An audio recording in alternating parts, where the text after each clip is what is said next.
کلی کې یو سړی اوسېدو چې د هغه نوم احمد و. احمد د زړه نه ډېر صفا و، غریب و خو محنتي و.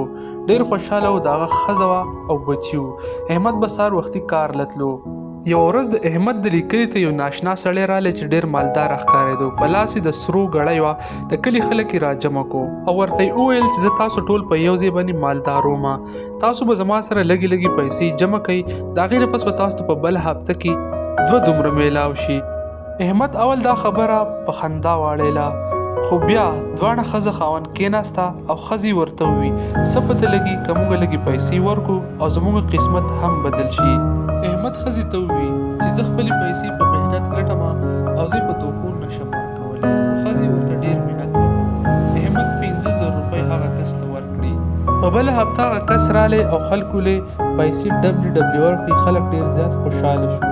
نو احمد وی چې دا خو رښتیا دي. نو بیا یې هغه کس ته 10,000 روپۍ ورکړي چې دا به هم ډبلې شي. بله هفته تېره شوه خو کس رانغلی. 2 ورځې 3 ورځې په دې کې چې 10 ورځې تېرې شوې، نو د خلکو نه یې پیسې وړې وې او هغه کس دوکهباز ختلی و. احمد سر ونیولو او خفه شو، ځکه د ژوند د محنت پیسې د هغه نه په دوکه کې لاړې. احمد خپلې ښځې ته ووي وګوره زینب، ما تا ته وینا چې دا دوکهباز دی، خپلې پیسې نشم ورکولی. خو احمد چې کم دی هغه هار ونه منلو. محنت یې وکړو، منډې ترړې ووالي او خپل محنت جاري وساتلو.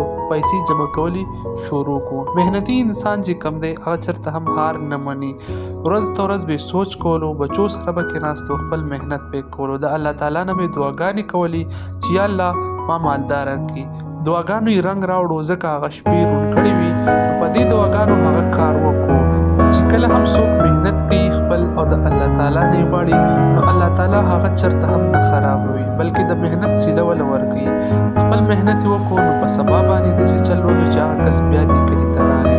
خو یوازې نه و، بلکې د پولیس سره راغلی او پولیس هغه کس په بله ضلع کې نیولی و او د دوی پیسې راوړي او دې خلکو له واپس ورکړي کومې چې د دوی نه پټې کړې وي. د احمد دعاګانو کار وکړو. د کلي خلک ټول خوشحاله وو. د خبرې مقصد دا دی چې خپل محنت کوئ، لالچ کې مه راځئ، د چا په دغه کې مه راځئ. احمد خپل بچي په سکول کې داخل کړه او خوشحاله زندګي تېروله او د الله تعالی نه مې خپل دعاګانې